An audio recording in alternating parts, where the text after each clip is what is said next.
ولدت خديما في ابتداء وسيلتي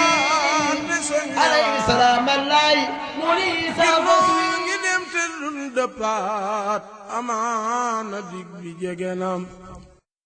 tol nan ni bàyyan wuutu woon te ñi ñuy wuutu tol ni nun kon nan di bàyyi xel la woon yàlla dogal ba noppi nam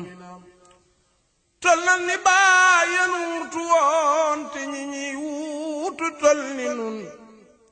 kon nan di bàyyi xel la woon yàlla dogal ba noppi nam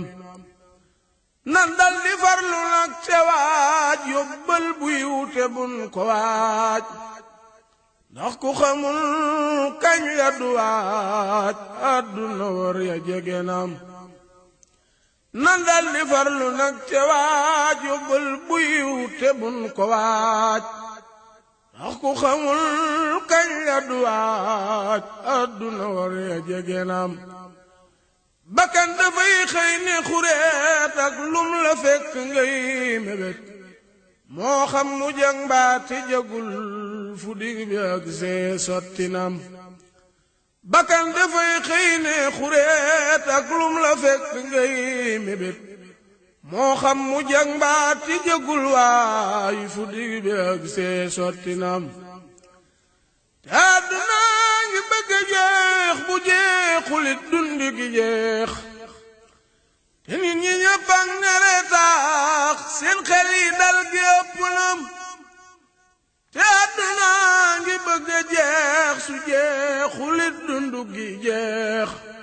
te nit ñi ñëpp ak nere taax seen xel yi dal gi ëpp nam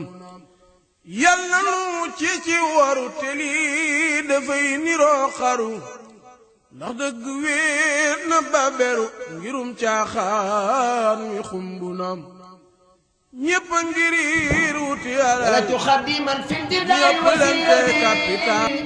عليه سلام الله منيس فسوي ولدت خديما في ابتداء وسيلتي